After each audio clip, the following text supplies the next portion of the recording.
విశ్వ బ్రాహ్మణులు సంఘటిత శక్తిగా మారాలని తెలంగాణ శాసన మండలి ప్రతిపక్ష నాయకుడు సిరికొండ మధుసూదనాచారి అన్నారు.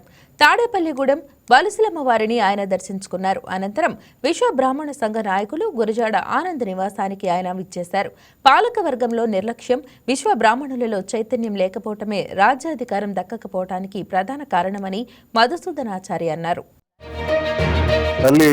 మూర్తిని దర్శించుకునేటువంటి అవకాశం కలిగించినటువంటి మిత్రులు ఆనంద్ గారు, మా సోదరిమణి ఆడబిడ్డ, ఉభయ రాష్ట్రాల్లో తెలుగు, తెలంగాణ, ఆంధ్ర రెండు రాష్ట్రాల్లో విశ్వబ్రాహ్మణ మహిళల తరఫున మొదటి చైర్మన్ గా ఈ రోజు కార్పొరేషన్ బాధ్యతలు నిర్వహిస్తున్నటువంటి సోదరి పార్వతమ్మ గారు, గౌరవనీయులు అడిషనల్ ఎస్పీ కిరణ్ కుమార్ గారు, డైరెక్టర్లు, ఇతరత్ర పెద్దలందరికీ, బంధుమిత్రులందరికీ హృదయపూర్వకమైనటువంటి నమస్కారాలు తెలియజేస్తూ, బలుసులమ్మ తల్లి ఈ జాతర సందర్భంగా ఒక గొప్ప అనుభూతి. గతంలో ఒక సినిమాలో ఒక పాట, ఒక చరణం, అనుబంధం ఆత్మీయత అంతా ఒక బూటకం. ఆ పాట విన్న తర్వాత మనసులో ఎప్పుడూ చివుక్కు అంటుండేది. ఈ అనుబంధాలు, ఆత్మీయతలు బూటకం అనేటువంటి స్థితికి మానవ సమాజం ఎందుకు దిగజారుతున్నది? ఇవాళ నా మనసుకు ఉల్లాసం, ఒక సంతృప్తి, ఒక సంతోషం, ఒక అనిర్వచనీయమైనటువంటి అనుభూతి. ఆత్మీయత, అనుబంధం అంతా ఒక బూటకం కాదు.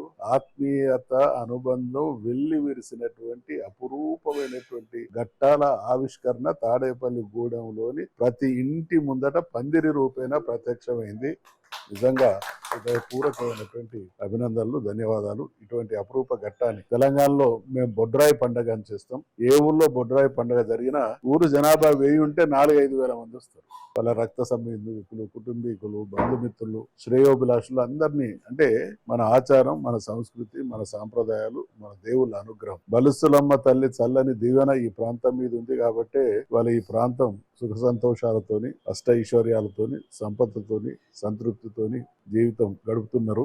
దానికి నేను నిజంగా మనస్ఫూర్తిగా అభినందిస్తున్నా, సంతోషిస్తున్నా. ఆ తల్లి చల్లని దీవెనల పరంపర మీతో పాటు రాబోయే తరాలకు కూడా ఇదే రకంగా కొనసాగాలనేటువంటి ప్రార్థన కూడా అమ్మవారికి చేస్తాం. ఇక విశ్వబ్రాహ్మణుల విషయానికి వస్తే, చాలా అంటే సమాజంలో ఈ శాస్త్ర సాంకేతిక పరిజ్ఞానం పెరుగుతున్నటువంటి క్రమంలో గతంలో ప్రతి ప్రాంతానికి, ప్రతి ఊరికి జీవనాడి కులవృత్తులు. అటువంటి కులవృత్తులు భయంకరమైనటువంటి గ్లోబలైజేషన్, లిబరలైజేషన్, ఇండస్ట్రియలైజేషన్ ధర్మిల చాలా భయంకరమైనటువంటి దెబ్బ, భయంకరమైనటువంటి కుదుపుకు లోనైతా ఉన్నారు. అంటే నా చిన్ననాటి, ఇప్పుడు నా వయసు దాదాపు 70 ఏళ్ళు, 60 సంవత్సరాల నుంచి నాకు వృత్తుల పరమైనటువంటి అవగాహన. చిన్నప్పుడు స్వర్ణకార వృత్తి, స్వర్ణకార వ్యాపారం అంటే ఈ బంగారానికి సంబంధించినటువంటి వృత్తి కానీ, వ్యాపారం కానీ స్వర్ణకారులకే పరిమితం.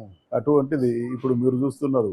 ఏ తాడేపల్లి గూడెంలో చూసినా, విజయవాడలో చూసినా, హైదరాబాద్ లో చూసినా ఈ వృత్తులన్నీ మేము పంచవృత్తుల వాళ్ళం. మాకుండే కంచరం, కమ్మరం, ఈ స్వర్ణం, తర్వాత శిలాశిల్పులు, తర్వాత ఇనుం పని, ఇవన్నీ కూడా ఈ వృత్తులన్నీ ఈ వర్గాల వారి చేతి నుంచి మాయమైపోతుంది. వాస్తవంగా ప్రభుత్వాలు ఏ సాంకేతికంగా గాని, పరిపాలనా పరంగా గాని నిర్ణయాలు తీసుకున్నప్పుడు ఏ వృత్తికైతే ప్రమాదం పొంచి ఉన్నదో, ఏ వృత్తి అయితే మనుగడను కోల్పోతున్నదో వాళ్ళకు ప్రత్యేకమైనటువంటి ఉపాధి కల్పించాల్సినటువంటి బాధ్యత పాలక వర్గాల బాధ్యత. కానీ అనేక కారణాల వల్ల ఇది దేశవ్యాప్తంగా, ఈ రాష్ట్రంలో గాని, ఇతర మహారాష్ట్రంలో గాని అంతటా కొనసాగుతున్నటువంటి పరంపరలో ఇవాళ గతంలో నేను Please subscribe to YK TV Network. Please subscribe to YK TV. Please watch YK News.